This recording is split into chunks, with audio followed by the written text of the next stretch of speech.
Déterminé à redynamiser les FARDC, le vice-premier ministre de la Défense nationale, Guy Kabombo Modianvita, poursuit son périple dans le Haut-Katanga.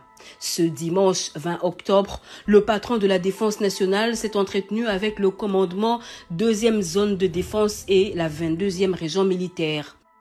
Briefing sécuritaire, le commandant AI de la 2e zone de défense, le général Étienne Bintou, a présenté l'état des lieux de la situation sécuritaire de la 2e zone de défense ainsi que le rapport global des opérations. Évoquant les difficultés rencontrées, le commandant AI a proposé quelques recommandations et suggestions dans la mise en place d'une structure de prise en charge pour accompagner le processus de désarmement des groupes armés, ce qui permettrait de finir la guerre sans combattre. L'exposé du commandant 22e région militaire, le général de brigade Eddy Kapend, a porté sur la présentation de la situation sécuritaire, administrative et logistique de la 22e région, l'activisme des groupes armés Bakata Katanga et à Pananapale, les opérations d'offensive Mazi, Girabora et Usalama. Il a présenté la complexité de la 22e région du fait de sa grandeur, sa position stratégique, les intérêts économiques et par la même occasion salué l'accompagnement des gouverneurs des provinces du Haut-Katanga et du Lualaba. Prenant la parole, le patron de la Défense nationale, Maître Guy Kabombo Modianvita, a argumenté chaque préoccupation soulevée, démontrant ainsi une parfaite maîtrise de la situation de la défense. Il a rassuré l'audience en ce terme. Vous pouvez compter sur notre détermination totale à améliorer les conditions de notre armée. Nous avons déjà mis en place des mécanismes de prise de conscience collective, premier critère d'une meilleure gestion. Nous nous mettrons debout comme un seul homme et présenter notre desiderata au commandant suprême, son Excellence Félix Antoine Tshisekedi Tshilombo, qui est disposé à nous.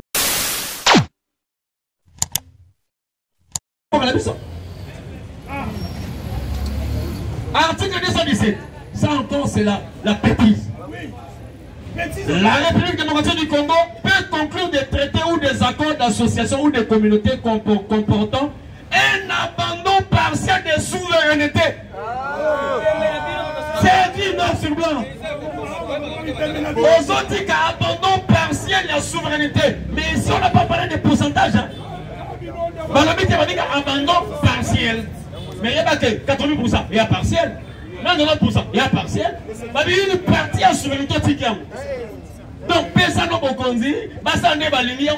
Ce qui est mon nettoyage, c'est pas bêtise d'ailleurs. Parce que votre souveraineté partiellement est partie. Vous n'avez pas ça. D'abord, il y a 215 qui donne l'autorité supérieure sous vos lois. Et 210 pour abandonner partiellement la souveraineté. Ils viennent faire des bêtises. Je répète, il est imbécile. Il est pas ça. J'ouvre mon papier. Je vais expliquer chaque mot. Incompétence, imbécile, intelligence et connaissance. C'est établi. Qu'est-ce qu'est l'incompétence? Parce que Kamera c'est incompétent. Incompétence c'est quoi? C'est un défaut, manque de compétence. État de celui qui manque de connaissances suffisantes pour juger de quelque chose, pour en parler. Kamera ne parle de rien du Congo. Il est incompétent en tout. Je le dis ici parce que dans le cabinet pour être Azali économiste, c'est pas Azali professeur. Oh, Kamera est économiste, c'est où? Il était la ministre de l'économie. Qu'est-ce qu'il a fait au Congo? Il est allé étudier, il a échoué, il a ajourné. J'étais aussi étudiant. Dans les études, il y a la haute distinction, la distinction, la satisfaction et l'ajournement. Quand tu es ajourné, venu ensuite et le refus pour dire balongonio, échec. Kamera ajourné, il dit s'il est professeur. Il donne quel cours? J'ai compris. Kamera est professeur du vol et de détournement. Je l'ai dit parce que quelqu'un me disait que l'imbécile est une injure. Mais ce n'est pas une injure. Qu'est-ce qu'un imbécile? C'est celui qui est peu capable de raisonner, de comprendre et d'agir judicieusement. Celui dont les capacités physiques et intellectuelles sont faibles. C'est ça l'imbécile. C'est une faiblesse. Il y a Moutou, on a faible dans Moutou, faible dans ma casse, faible dans Nyonso. Nous avons ma casse, nous avons ma casse, on a là, c'est caméra, j'ai des caméras. Qu'est-ce que l'intelligence? L'intelligence, c'est une faculté de comprendre, avoir la connaissance sur le sens des mots. Et on a bien le sens des mots, c'est ça l'intelligence. Comprendre, quand j'ai dit imbécile, les gens n'ont pas compris les mots. On dit imbécile, il va comprendre, il y a un bagage sur le samba, que le samba, il dit qu'on se défendre. Samba avec défense, il faut savoir se défendre. Savoir des mots, et quels mots? Chaque langue a des explications. Les français est tellement profond que l'anglais. Dans l'anglais, on dit de. T-H-E. Mais dans le français, il faut dire bien. Et ça a le, la, L apostrophe, les avec ES à la fin. Parce qu'on autant, par le habit, S la sur autant l'habit, non? Autant les habits à pluriel. Il y a vraiment l'anglais, le français est différent. Il y a des gens qui ont difficile à comprendre le français. Il y a vraiment des gens qui ont fini, il a fini mon tout. Tu ressembles, imbécile veut dire que tu as une capacité d'intelligence moindre. Qu'est-ce qu'est la connaissance? La connaissance, c'est la faculté par laquelle on connaît et on distingue les objets. C'est ça la connaissance. La capacité de connaître, de faire la distinction des objets ou bien des personnes. Oh yo, Azamouibi. Oh yo, Azabia. Parce que j'ai la connaissance. Et dans ma connaissance, je sais qu'Amel c'est un grand voleur. Il dépasse il va. À part qu'on détourne sans jour, il a encore détourné l'argent. Ce qu'on est bon à Kamel défendre des négolis, mais il y a bête à chaque jour. Pour le bar, on a bien. On a Kamel et Tina Liwan, on retrouve le limité. D'abord de deux, mon ligne n'est pas congolais. Moi j'aime mon frère congolais, j'aime mon président parce qu'il est congolais de père et de mère. Ta mère n'est pas congolais de père et de mère. Son dossier n'a pas de nationalité, donc elle a même eu M. José Makila Yakawa là-bas. Et de deux, je vais entrer dans ça. Dans la constitution, dans la caméra, dans la distinction, parfois il y a nationalité. Il y a double nationalité ici. Il y a ceux qui sont des Congolais d'origine et des Congolais d'acquisition. Donc c'est compagnons à la hauteur. Dans un Congolais d'origine de père et de mère, il y a un Congolais d'acquisition. On soit né nationalité. Quand on a construit un goût, on comme à présent réplique T. C'est stipulé dans la loi. Pas Congolais à papier, n'a Congolais y a matila.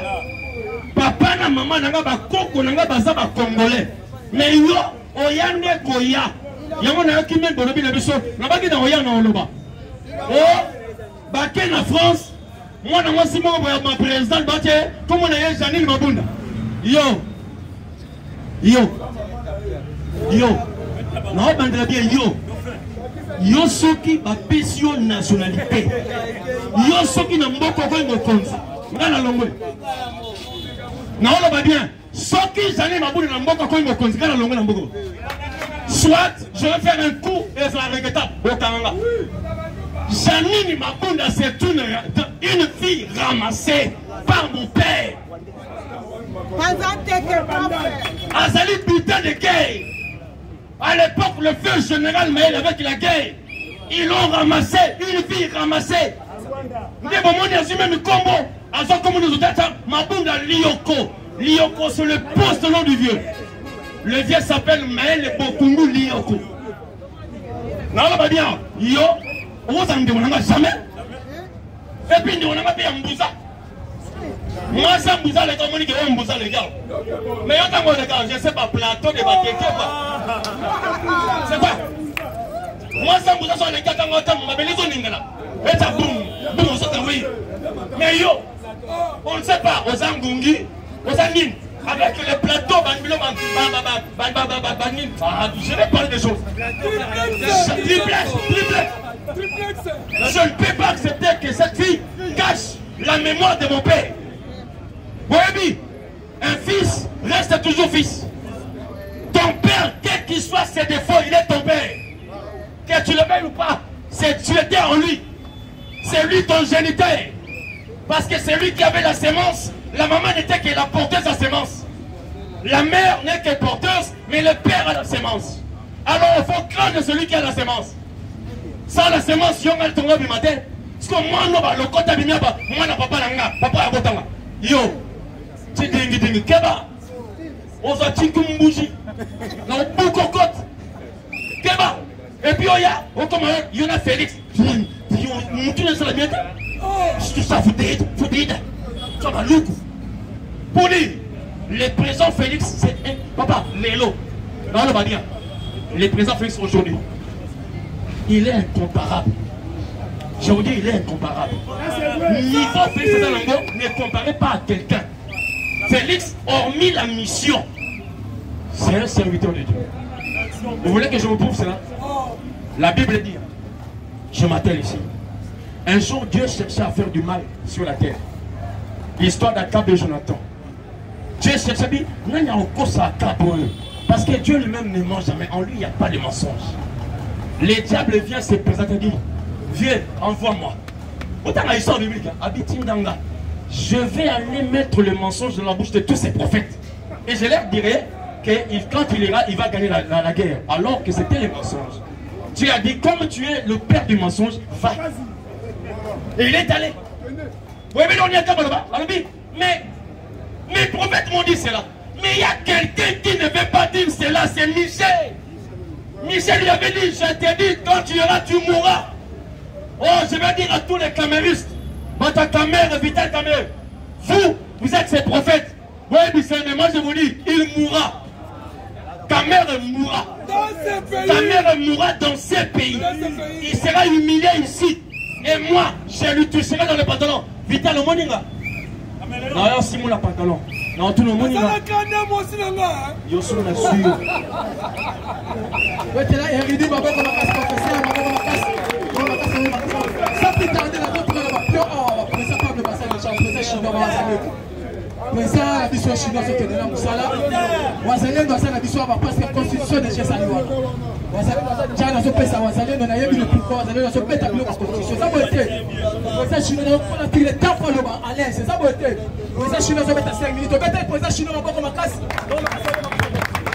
Il ne fait pas.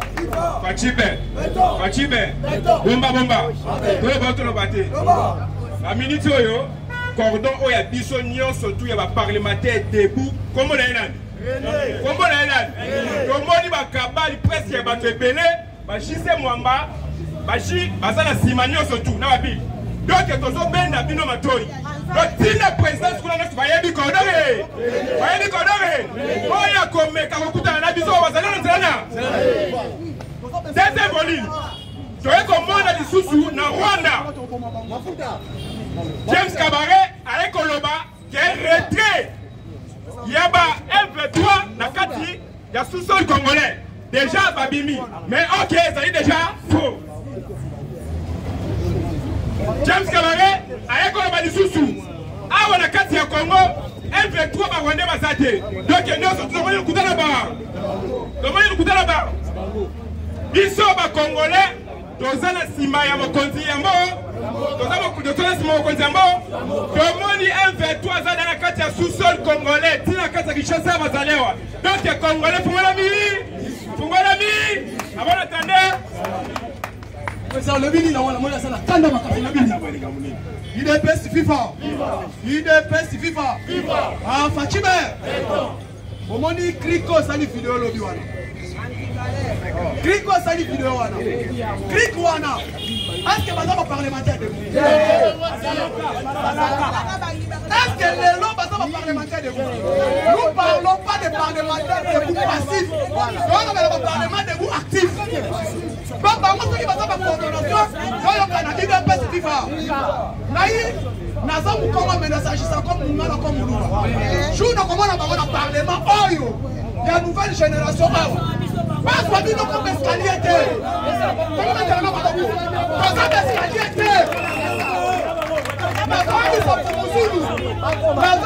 Président chinois.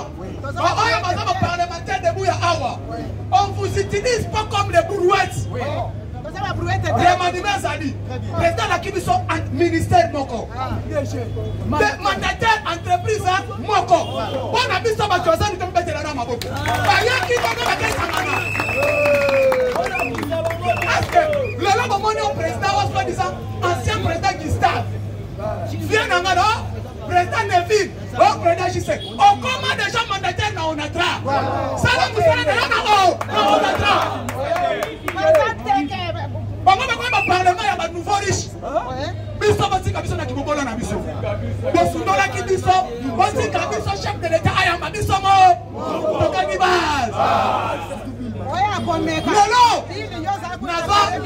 ndenge nazana lelo nazosomba coupe na ntango deya na soki batiekaka lokolo na zandu toyebi kondo aza moko tosanganaka na René oyo tozalaka na ye. Alors nouvelle génération, état de droit, parlement, président Miriam et Lumière, éveil patriotique, nous sommes un seul fils. On a le biboye. Nous sommes ça pour nous chinois. Nous sommes merci beaucoup.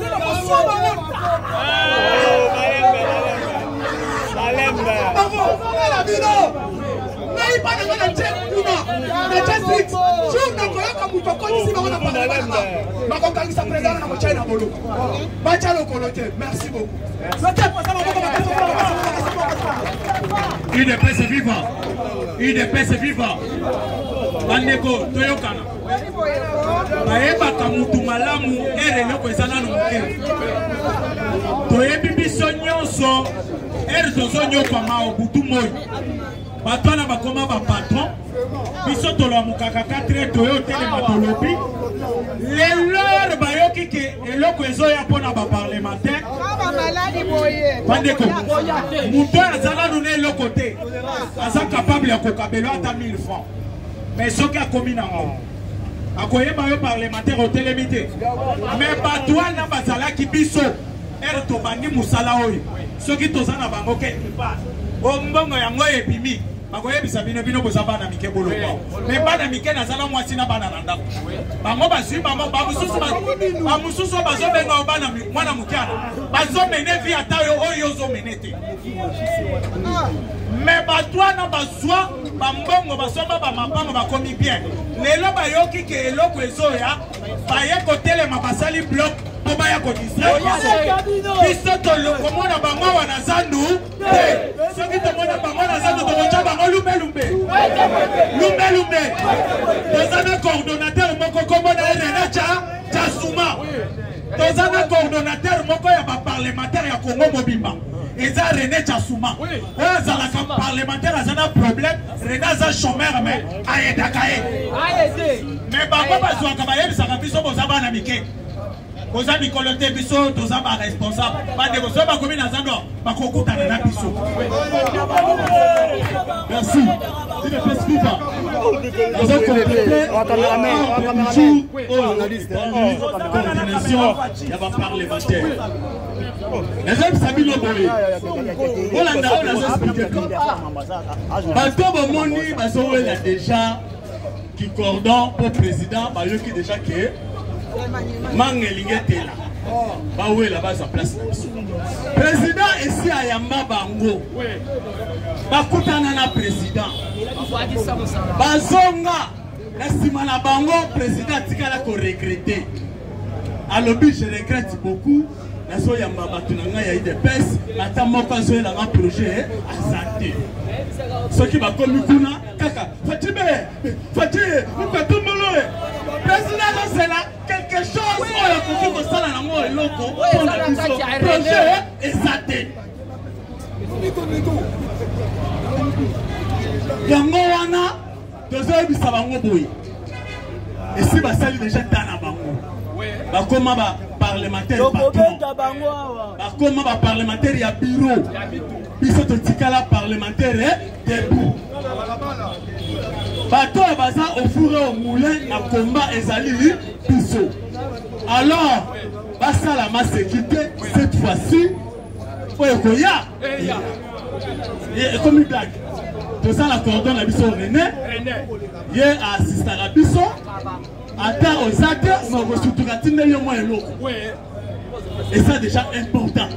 Utamala mubaye ba na tango za muke. Mais bango tozala ki na bango na tango muke. Ba solo ba chaku. To pesa ba chaku. No ba chaku pesa na 1000 francs. To pesa bango ba 1000 francs. Mais tango lelo ba so par na bango. Ato bengi ye. Ayamba alisusu te. Et comme un projet à long terme. Quand on dit de la biso yo, alors ça malade tina le loi bikité. Mais ma ce qui est exact, nous sommes sacanés. Oh, Yozali, bloc solide. Bloc na biso, baluka qui va luka ba panza biso. Baye la biso divergence. Mais estimité, nous sommes toujours sans nos moments. Nous tout le monde a kabola biso azate. Tous les parlements awa. Nous avons le plus vieux parlement debout ACP. Pour importer le parlement tout. Tous la nouvelle génération. Tous les parlement nyonso eza koto. Tous bon moko nous allons kabola biso azate. Tous c'est la gâteau la biso. Oh Etienne Tshisekedi na le mec tous la 25%. 25% la biso. Yango tous c'est là. Ma c'est qui exact cette fois-ci. Mais lobby Tam nanga na koya awa. Tam nanga na kolobela lobby et vous allez combattre en titre le ezali vérité en face. Moi demain je vais parler de la présidente de la République. Lobby. Tam nanga ezali vérité en face. Attaque combattant de baisse dans les cas en front na Bunda Bitumba.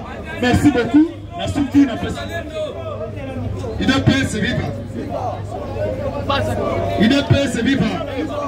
Je pense que Naye Lelo, parce que Nayo qui boussole des bandits.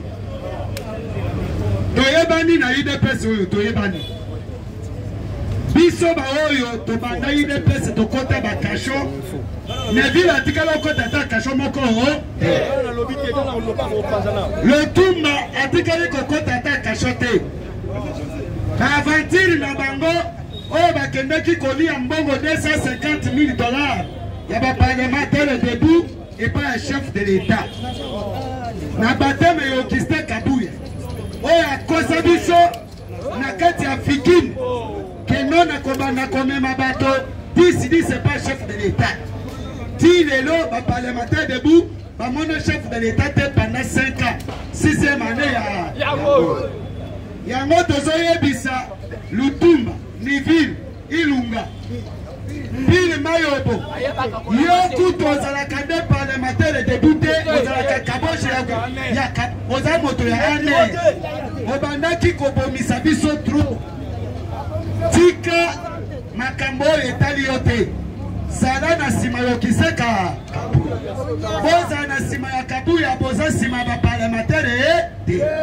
Aucun coordonnateur oyo. Dans bossa ba vatirité awa tozande zando bomoko tozana coordonnateur na biso kakerene chef de l'état batoana bazaba miyi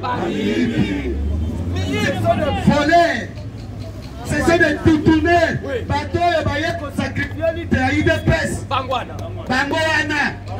biso na makambo etali ba combattant IDPS to ba parlementaire debout boyebi bango parce que bazana base merci beaucoup on allait dans un quota 4e fois bakuta ya mokonza mboka bato totangi bakubwa 5e fois ta bakuta ya mokonza mboka non vous êtes des voleurs comme na mona tabi le yo alfa 5e fois mokonza mboka bengala bango tinelo ay banga bango te yango me bango profiter la yoko na biso 4e fois mokonza mboka tutala ka bakombo ba sise ba nevi ba nayo abi non bilogo kana mona ka bilogo yo non ba bilogo ko kende tout ça ya moyo mokonza mboka bango si tu as biso ka boudi net na biso to bengani kabuya to longi na biso ba parlement to vandi ici to dénoncer à l'intervention ministère na ba mandataire bango bazoya na ko so ba bilu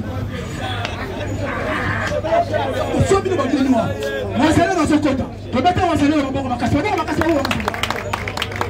IDPS vivant, parti au pouvoir vivant, les véritables partis du peuple congolais vivant, les véritables partis du peuple congolais, l'unique parti de la majorité, l'unique parti de la vérité, l'unique parti mieux éclaté, l'unique parti mieux instauré, les défenseurs des droits de l'homme, de la défense et sécurité.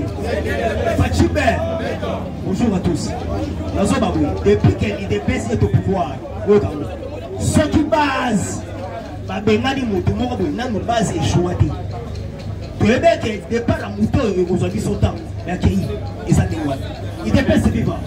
Pour des maisons, les carreaux, les années, ma fille, elle va venir, elle va déranger Bissot. Moi, si ma soeur déjà, elle va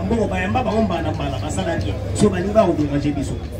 La 4e actualité politique, et ça, vous voyez, Mokondo Aouti, kokota na Bakongo na Madimba déjà bakoti. Vous voyez donc déjà un danger permanent et bandi koya. Donc ça dit le problème avec sont allés bien crise na Congo ça dit. So eza batu mo excès à kotika bango trop, bango bazo profiter na insécurité. Donc bamobondo bakoti na Kivu là donc wana et comme ici au Congo central bakoti na kutoa. Ba bomi, ba yidi, ba violet. Donc on a donc ça que batiki déjà elle y a bandundu. Bakoti bako. Donc ça que eza déjà koko là. Tant déjà eza koko là. Donc ça va faire là la ministre il y a intérieur Jacqueline Chamani. Eza ma branche na yo ba biloko. Pour finga ki Peter Kazanya kiawa. Baselo bakeyawa. So likambu ya mobondo problème nini? Faut qu'on soit moins sérieux parce que mobondo tant déjà bakoti ba Congo mais bientôt Kinshasa. Kinshasa déjà. Donc aux hommes que mon contamboka asana ba idée bien mais c'est-à-dire basa ko sunga yete côté wana. Or que déjà mon konzi déjà asana ini. Donc asana ki séminaire gouvernemental il y a 3 jours. A Kebisa déjà mako. Abigo matabo qui ta évaluation pour ça là. Donc ba remaniement et comme ça là. Donc c'est que ceux qui ba bi remaniement ça, c'est que on asani béton ça libanda. Jacqueline Chamani to sala na yo na JDC. To kemba na yo.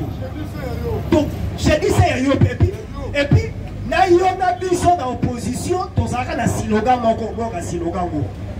Tozaka na slogan na opposition ezageli. Il te pèse vivant. Tobi eloko liboso soki tozi Congo. Soki to bandi eko diriger mboko. Eloko liboso recensement. Recensement. Voilà, tant on est dans opposition. Torobanda na recensement. Yami balé carte d'identité. Carte d'identité. Il y a mis ça tout changement à la constitution. Wanana Jacqueline Chabani Boye. Boye. Boye. Il y a comment battre. Il dépêche au pouvoir. Recensement si les lots. Ils ont compris les deux. Mais ils sont comme vendus dans la kiti wana mais. Et là on dit donc ils sont comme la vidéo. Il dépêche vivant. Samedi dans la TV5 TV5. Et ça des missions où il y a la question pour un champion. Et les gars sur samedi. La TV5. Babi, dans un 21e siècle, la Nabi, dans un 21e siècle, pays mon côté le lot, basara identité, basara identité, pays mon côté le lot. Et en Afrique, je prends la main. Boka filiale au RDC. Il y a un maçon. Je prends la main. Donc tous ceux qui ont identité, chaque mec Chabani, au quotidien que non, va détourner l'art. Ça la rapport. Vendez ça au NIP, parce que l'art wana et Ibamina au NIP. Non, ministre intérieur, donc ça dit va détourner la Rwanda pour cause de l'identité. Et ça va maçonner. Tout ça, peuple congolais, tout ça esclave. Toi va congolais, toi va congolais. Parce que les locaux, ils ont l'accès à l'Angleterre, toi va congolais, ils ont des identités, ça la carte, ça va maçonner. Toi va ndeke, c'est ça. Nous, on posé une question pour les champions. On dit pays en Afrique, on a l'identité de l'eau.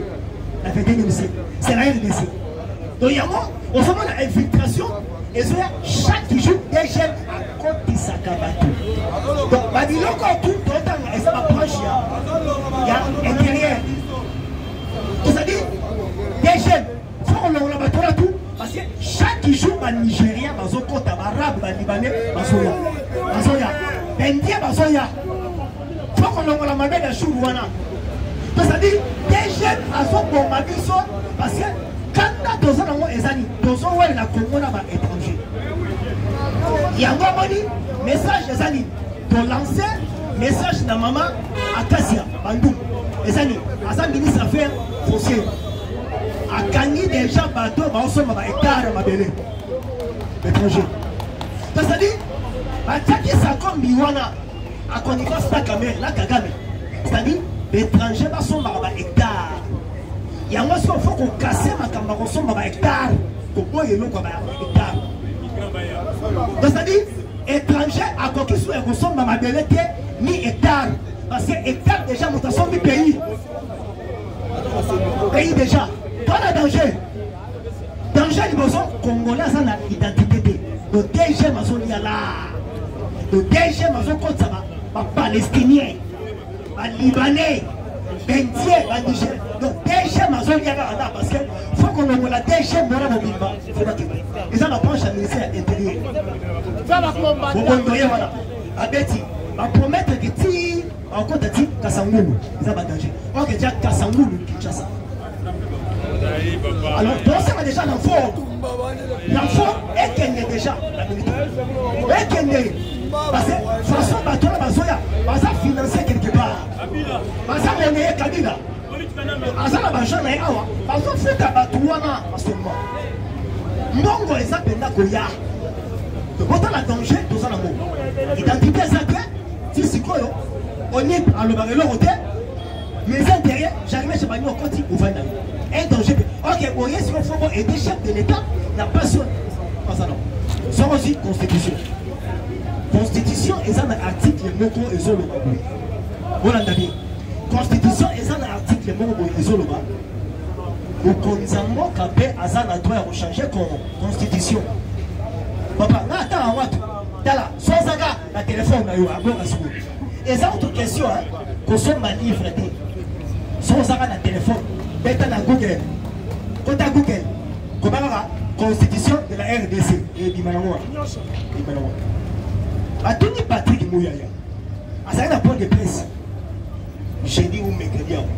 À ça, il y a un vice-ministre, il y a justice. Babi, mais Patrick Mouyaya, le baga, mais comment il y a une constitution au lobby? Patrick Mouyaya a été dans le lobby. Ils ont inscrit à l'ordre du jour. À Kimia. Oui. À Kimia, ça a dit diplomatie. Le problème, c'est ça, c'est que. Et qu'on compte parce que ils ont un autre mot contre parce que la constitution, ils ont une colonne vertébrale et un autre dans le ce qui colonne vertébrale et un autre dans le ils ont au bout papa, il y a un moment de côté loi de la constitution et c'est quand la biso. Donc, il faut qu'on change le corps les hommes avec. On a dit, bien moi. Alors, aussi, ils ont déjà un matin à Messa, il y a parlement, mais. Donc, la mère n'a pas trouvé, il l'art et du bossu. C'est-à-dire, quand on a confronté Monsieur Mokoboye, on va dire qu'il y a un bossu.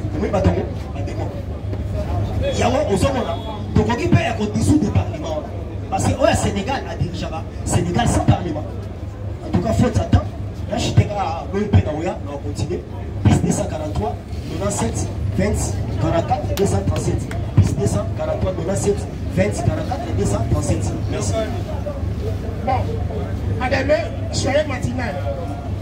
Mes chers compatriotes, tu as pas mon jour et tu veux attaquer sur ce point. Tu veux dire, tu as à la Kimbi à Congo et tu. À l'échelle de mine, à la Kimbi à Chachaï. Tu poses des questions à Chiboué, à Chachaï. Je vous remercie.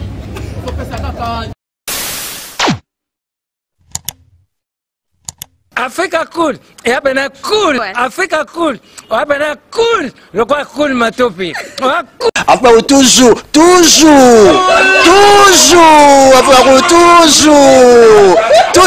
après c'est bon. Et ça chaîne est bien, et puis vous êtes très rapide.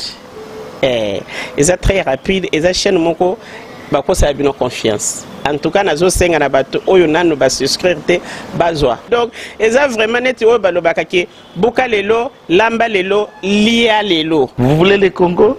Pour que le Congo devienne cool, pour suivre les cool analyses, alors revenez et abonnez-vous massivement.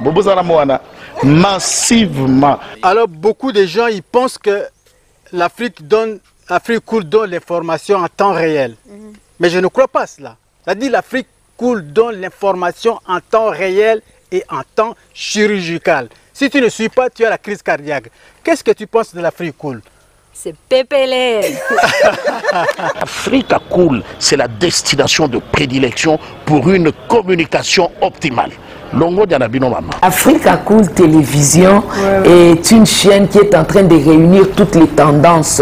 Donc les chrétiens s'y retrouvent, les païens s'y retrouvent, les politiciens s'y retrouvent, les femmes ménagères s'y retrouvent. Donc Eza Eloro na biso to sepela ranango, yango chaque fois son aye na Kinshasa, il faut namona Africa Cool. Et au monde de la chaîne Eza impartial. Et le rôle de Babino, vous méritez le soutien de la population ainsi que des institutions complètes. Bisognoso, tous s'abonner à Afrique Cool. Afrique Cool, Afrique Cool, merci beaucoup, l'idée. Non, je remercie en tout cas Africa Cool, leur support et on leur souhaite bonne chance pour la suite. On leur souhaite le plein succès. Placer un petit mot par rapport à la récompense Oyo. Ah, je félicite très sincèrement Africa Cool. Voilà. Je n'avais pas opéré le mauvais choix. Voilà. J'avais recommandé, je me rappelle que je disais que c'était une destination de prédilection pour une communication optimale d'excellence. Voilà. Nazanga Mogote Tala, YouTube Yemoko à reconnaître que Naponaki Mabete. Au moins, il y a choix to salaka, ba réflexion to salaka. Tikalaka abonné à Africa Cool. Comme ça, tu partages. Bravo Africa Cool. Merci beaucoup. Bravo Bino. Mutubo s'abonner parce que trophée Ezali à Bino, Ezali partagé. Voilà. Moi, je me sens aussi copropriétaire. Il y a prix Oyo. Voilà. Bravo Africa Cool. Merci beaucoup.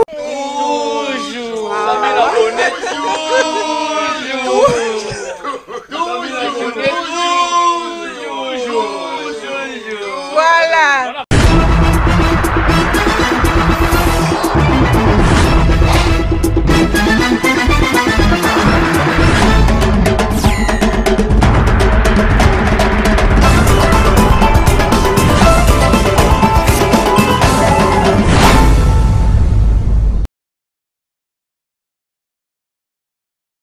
Africa Cool, et abena cool, Africa Cool, abena cool, le quoi cool matopi.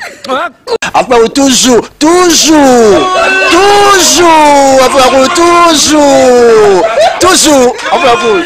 c'est bon. Et ça chaîne est bien, et puis vous êtes très rapide. Et ça très rapide, et ça chaîne mon co, bah quoi ça a bien confiance. En tout cas, nazo senga na bato oyo nanu ba souscrire te bazwa. Donc, eza vraiment net oyo ba lobakaki buka lelo, lamba lelo, lia lelo. Vous voulez le Congo? Pour que le Congo devienne cool, pour suivre les cool analyses, alors revenez et abonnez-vous massivement. Bobozana Moana, massivement. Alors beaucoup de gens ils pensent que l'Afrique Cool donne l'information en temps réel. Mais je ne crois pas cela. C'est-à-dire l'Afrique Cool donne l'information en temps réel et en temps chirurgical.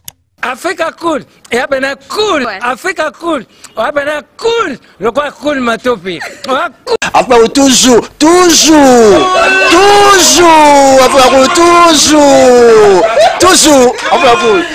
c'est bon. Et ça chaîne est bien, et puis vous êtes très rapide. Et ça très rapide, et ça chaîne mon co, bah quoi ça a bien confiance. En tout cas, nazo senga na bato oyo nanu ba souscrire te bazwa. Donc, eza vraiment net oyo ba lobakaki buka lelo, lamba lelo, lia lelo. Vous voulez le Congo? Pour que le Congo devienne cool, pour suivre les cool analyses, alors revenez et abonnez-vous massivement. Bobozana Moana, massivement. Alors beaucoup de gens ils pensent que l'Afrique Cool donne l'information en temps réel. Mais je ne crois pas cela. C'est-à-dire l'Afrique Cool donne l'information en temps réel et en temps chirurgical. Si tu ne suis pas, tu as la crise cardiaque. Qu'est-ce que tu penses de l'Afrique Cool? C'est PPLR. Africa Cool, c'est la destination de prédilection pour une communication optimale. Longo Dianabino Mama. Africa Cool Télévision est une chaîne qui est en train de réunir toutes les tendances. Donc les chrétiens s'y retrouvent, les païens s'y retrouvent, les politiciens s'y retrouvent, les femmes ménagères s'y retrouvent. Donc Eza Eloro na biso to sepe la ranango, yango chaque fois son aïe na Kinshasa, il faut namona Africa Cool. Et au monde de la chaîne Oeza impartial. Et le rôle de Babino, vous méritez le soutien de la population ainsi que des institutions complètes. Bisognoso, tous s'abonner à Afrique Cool. Afrique Cool, Afrique Cool, merci beaucoup, l'idée. Non, je remercie en tout cas Africa Cool, leur support et on leur souhaite bonne chance pour la suite. On leur souhaite le plein succès. Placer un petit mot par rapport à la récompense Oyo. Ah, je félicite très sincèrement Africa Cool. Voilà. Je n'avais pas opéré le mauvais choix. J'avais recommandé, je me rappelle que je disais que c'était une destination de prédilection pour une communication optimale d'excellence. Nazanga Mogote Tala, YouTube Yemoko, à reconnaître que Naponaki Mabete. Au moins, il y a choix to salaka, ba réflexion to salaka. Tikalaka abonné à Africa Cool. Comme ça, tu partages. Bravo Africa Cool. Merci beaucoup. Bravo Bino. Mutubo s'abonner parce que trophée Ezali Abino, Ezali partagé. Moi, je me sens aussi copropriétaire. Il y a prix Oyo. Bravo Africa Cool. Merci beaucoup.